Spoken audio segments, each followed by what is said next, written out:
Здраво, ова е 176-тото издание на Видеологија со Златко Ѓелевски, дигитален краток осврт за актуелни филмски остварувања, односно спонтана критичка анализа која е збир на први впечатоци илустрирани со подвижни слики. На денешниот репертоар е The Metamorphosis of Birds на Катарина Васконселос, во кој станува збор за ситуацијата во која што се наоѓа режисерката и нејзиниот татко, кои ги губат нивните мајки и образуваат уште посилна меѓусебна поврзаност и емпатија еден кон друг. Филмот представува обид на режисерката да го реконструира постоењето на нејзината баба со помош на изјавите на нејзините блиски, потенцирајќи најразлични инстанции во кои таа личност имала удел во нивните животи, со тенденција да открие тајни со кои не била запознаена за бабата Беатриш.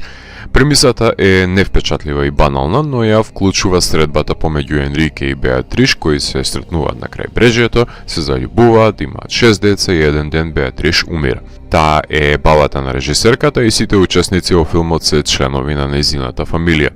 Уникатноста секако дека не лежи во невпечатливата тематска одредница на животната сага, туку во пристапот да се оживее портретот на спомен.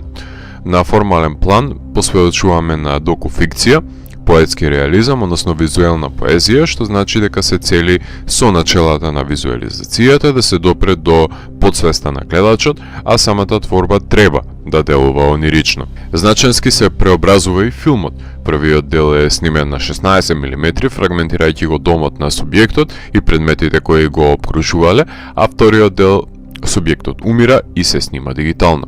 Првиот дел е репрезентативен за представување на семејството, љубовната кореспонденција и наниз од спомени и пориви, а трансформацијата настанува во вториот дел, кај што се возобличува делото и станува поетично, смогнува една потрага по утеха во природата, затоа се излегува надвор од сепството и се соочува индивидуата со волуменозноста на дивината која ја обкружува, за да го димензионира универзумот во кој престојуваме и покрај тоа што го истражува односот со смртта и како продолжуваме понатаму во животот. Искористен е разновиден филмски механизам од фентези до музички сцени на дополнување на документаризам со фикциони реконструкции, односно метафикција, што го продлбочува делото и му дава поголема димензија.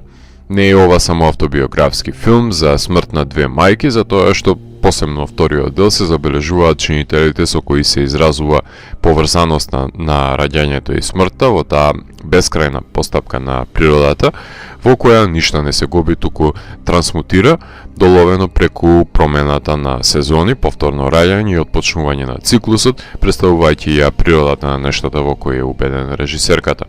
Ова е филм за тагата, во кој ќерка и татко соочени со губитокот на саканите, мајките кои ги донеле во светот, поради кои се зближуваат, прекрасно осликувајќи ја меланхоличната португалска состојба на саудаде, едно бесконечно чезнење по саканиот, прикажано во овој интимен филм.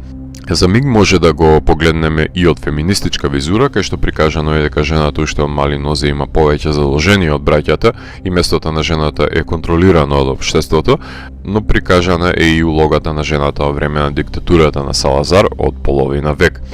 Може и да го анализираме и од историографска гледна точка, кај што се дава коментар врз колониализмот на Ангола, Мозамбик, Габон, Свазилен, Замбија, Сенегал, објаснет на интригантен начин со помош на поштенски маркици, а впечатливи се и тетоважите на лицата на родителите, за да не ги заборават нивните синови морнари, кои со години не ги погледнале. Птиците не се исти по миграцијата, што воспоставува паралела и со морнарите кои ги напуштаат домовите и крстарат низ меридијаните. Филмот не се плаши да запраша и големи прашања, како тоа што правиме на земјата. Односот со птиците е една константа во делото, кои ги погребуваат децата, или описот на морското коњче и како е монтиран неговиот облик со мечкат во монтажата, така што секој од овие објекти си го наоѓа своето место во делото. Мајките се дрвја, татковците море, вертикала и хоризонтала. Куќната помошничка, која со хорор приказни ги плашела децата, говори со птици, а некои од имињата на децата се однесуваат на нечија приземјеност и вкоренување, иако во нив постои порив за летање. Детските игри се неминовни во филмот, кои се можност за дополнително поистоветување на гледачот со нив и мотивирајќи го да нурне во собствените инфантилни спомени. Портокалот, кој го гледаме во филмот е плод на дрво кое го има засадено бабата на режисерката како мала, со тоа што природата овозможува да се воспостави своевидна корелација помеѓу две личности од различно доба. Љубовта не умира по смртта. Португалија има богата литературна ризница, што е евидентно во поетичноста на делото, уште од првиот кадар во кој нурнуваме во очите на Триш и внимателно ги наслушнуваме лирските елегични искази на копнеш, љубов и исчекување во епистоларна форма. Слоевитоста е присутна и на структурално рамниште, како што филмот е амалгам на повеќе уметности, така и ова дело содржи полифоничен дневник, поема, документарец, автопортрет, а режисерката е диригентот на овој оркестар на визуелна поезија, кој постојано метаморфозира. Присутни се цитати во нарацијата, која е напишана откако е снимен материјалот. Постоечка е поврзаноста на Моби Дик со низиниот дедо, филозофската потрага по значењето на постоењето е длабоко вметната во оваа алегорија за екзистенцијата.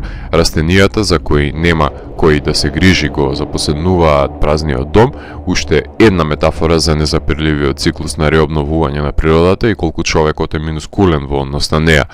Во завршницата на филмот можеме да го слушнеме гласот на бабата со децата, кој е снимен на винил од 1958 година, кога се обиделе да му пратат порака преку пошта на дедото.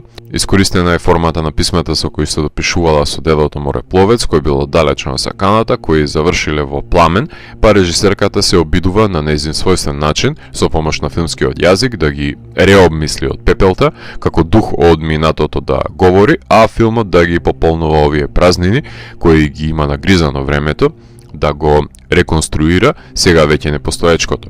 Како што во филмот се посочува, кога се деца мали, тие им припаѓаат на родителите, а кога ќе пораснат, тие му припаѓаат на светот. Констатација која што е пресликана и на визуелно рамниште. Кадрирањето на Пауло Менезес од 4:3 аспектот на филмска лента од 16 мм делува како врамување на портрет, цртање мртва природа, снимајќи објекти во домот со продорна светлина низ овие таблоа, предмети кои постојано биле во допир на починатата за да се евоцира нејзиниот дух. Првиот дел е строго контролиран од режисерката, врамен, а во дигиталниот се отвора за просторноста со широките планови во кои се восприема околината, затоа што субјектот е починат и нема основа за континуирање на строгото врамување, туку мора да се изнајде животниот пат без заштитата од родителот, давајќи перспектива на животот. Холандските сликари, ренесансата од сликарството има удел во кадрирањето со топли бои, како и самите носталгични сеќавања. Ве престојат кадри метафори со полнеж на неоткриено значење. Како музичка подлога искористени се композиции на Лист, потоа соната на пијано на Шуберт, како илустрација за прерано скратениот живот и коментираниот шакон на Бах, кој се одржи истовремено и тага и надеж. Емоционални состојби кои се осликани и во фадо композицијата од пеана и од свирена на гитара. Прво се сликите, а потоа е литературата, односно прво монтираат со монтажерот Франциско Мореира низа на кадри и кога на визуелен план ќе биде составено делото, режисерката одлучува да ја пишува нарацијата врз основа на снимениот материјал, еден обратен процес од работењето на сценарио за игран филм, но се гледа дека визуализацијата била инспиративна за обликување на наративот, кој делува како есеј, што е мудро решение, иако сликите може да говорат и без нејзина нарација во некои кадри, но од витално значење е да се има некоја водилка, макар и да е повеќе глосијата, како што е случајот со делото, која ќе го насочи вниманието на гледачот со помош на нарацијата. Со самото премотување на филмот наназад се прави уште една индикација дека делото се стреми да го врати времето назад, за да се дојде до саканите личности. Времето како константа се доловува и низ постепеното појавување на фотографијата на полароид, но и со еден таймлепс на расцветување. Кога ќе почине родител, тој остава празнина која што со ништо не може да се пополни. Режисерката се обидела да го реконструира митот за незината баба со испрашување на членовите на фамилијата и незините познајници за секој да понуди парче од мозаикот на нечии лик, но секогаш ќе остане нешто недоречено, енигма која режисерката ја пополнува со измислувањето, односно со имагинацијата. На некој начин повторно ја сознава личноста со помош на откривањето на туѓиот сооднос, доближувајќи ја поблиску до тоа што представувала незината баба во една своевидна симулакра, која, како и секој човек, никогаш нема да може до крај да ја одгадне, посебно не преку когнитивната дисонанца на надреалната жена со глава на врапче. магистратурата на сликарката и антрополог Катарина Васконселос представува првиот краток филм Metaphor or Sadness Inside Out на Академијата во Лондон како приложување на визуелниот јазик на комуникација, во кој исто така користи лични предмети, односно фотографии и слики за да евоцира спомени. Режисерката верува во природата, а не во Бог, па затоа отстапува толку големо место и значење на природата во незините две дела, која е незина апотеоза. Катарина во една сцена се глуми себе си и го буквализира процесот на снимање на филмот, составувајќи сложувалка од ликот на незината баба. Незиниот иден проект исто така вклучува сликарство, смрт и музика, елементите кои ја обележуваат како личност, кои стануваат веќе клишеа, кои удобно се чувствува да ги употребува, но да се надеваме дека нема да зависи од нив и ќе има една естетска градација со која ќе ги избогатува сите незини идни проекти. Неминовно е The Color of Pomegranates на Сергеј Парајанов, дури и да биде буквализиран во неколку наврати, и наједноставно е да се направи паралела со надприродните агенции кои ги поседуваат двата филма во дадени инстанци. Рефлексиите во огледалата не само што даваат значење на одразот на гледачот во нив, туку и му ја доближуваат природата која го обкружува, да демонстрираат дека има нешто поголемо од него, кое го прифаќа здраво за готово и ќе биде пред и по неговиот отпечаток на светот, кој постепено ќе бледе како споменот за бабата. Духовите кои што живеат во шумата ме подсетија на представлението на братовците кај Uncle Bonme, Who Can Recall His Past Lives на Вера Сета Кул, или ако сакате некоја понова референција на луѓе под чаршаф во шума, тука ја го стори на Дейвид Ловери, а подигнувањето на стеблото ви оставам слобода да го толкувате како символ кој алудира на филмската ризница, дали на Бергмановиот The Virgin Spring или на Sacrifice на Андреј Тарковски. Проблемот на филмот е што визуелното на моменти го отклонува гледачот од содржината, затоа што не му дава ликови и лица со кои ќе може да се поврзе, па затоа се именуваат и предметите кои си имаат собствен живот. На гледачот му преостанува само слепо да верува во нарацијата, што некаде умее да биде многу изискувачки за невнимателните гледачи, а некаде пресилни се визуелните прикази и бара оддишка од нив, додека пак некаде предоминантна е нарацијата што се отклонува фокусот од погледнатото, но тоа е вообичаено, затоа што овие интимни портрети на едно постоење не може да се впијат во својата севкупна есенција од прво гледање на овој рефлективен филм. Човечкиот живот е комплициран и е збир на наплив на доживувања и искуства, кои не секогаш се дофатливи и рационално објаснливи на ликова филмско дело, но може да се почувствуваат. Филмот се обидува да евоцира присуство на починатите и донекаде успева во тоа. Филмот ја освоила наградата на Фипресци во селекцијата Encounters на Берлинале, потоа играше во Вилнус, Тајпеј, Шефилд, Докуфест, Сан Себастијан, Блек Најтс во Талин и Солунскиот документарен фестивал.